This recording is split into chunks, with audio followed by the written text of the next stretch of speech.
अस्सलामुअलैकुम रहमतुल्लाहि वबरकातुहू। दोस्तों की हाल चाल है? ठीक हो? उम्मीद करने हाँ कि तुसी सारे खैर वाफियत दे नाल होवोगे। अल्लाह ताला तमाम नू अपने हिफ्ज़ व अमान दे विच रखे, आमीन।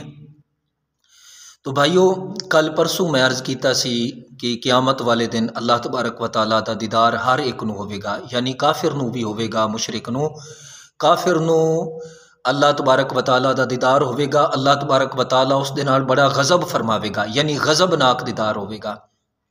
तो अहले ईमान दे बारे तो मैं अर्ज़ कीता, और दरम्यान दा एक दर्जा मुनाफिकीन दा।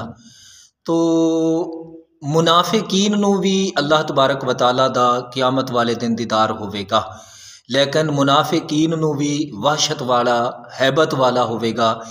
अहले ईमान नू मोहब्बत और शफ़क़त और रहमत भरा दीदार होवेगा।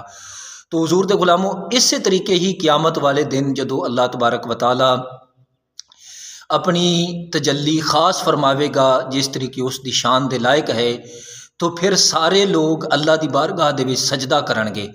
मोमिनीन मुखलिसीन ये अल्लाह की बारगाह दे विच फौरन सजदा कर लवणगे, सजदे विच गिर जाणगे। मुनाफिकीन सजदा करना चाहणगे लेकिन कर नहीं सकणगे, उन्हां दी कंड आकड़ जाएगी, सजदा नहीं कर सकणगे। और ये सजदा मोमिनीन और मुनाफिकीन दी कांट छांट वास्ते होवेगा। क़यामत वाले दिन सब दे सामने मुनाफिकीन दा हाल वाज़े होवेगा कि ये वो बदनसीब ने जिन्हां दे दुनिया दे विच रह के जिन्हां ने अल्लाह रसूल दे नाल भी धोखा कीता, अपने आप नाल धोखा कीता।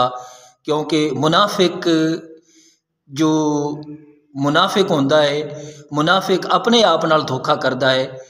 अल्लाह तबारक व तआला नू ते कोई धोखा नहीं दे सकता, ना अल्लाह दे महबूब नू धोखा दे सके।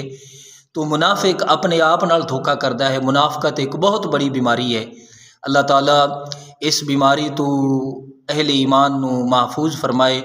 मुनाफिकीन दा क़यामत वाले दिन ये हाल होवेगा कि मुनाफिक अल्लाह दी बारगाह दे विच सजदा नहीं कर सकणगे।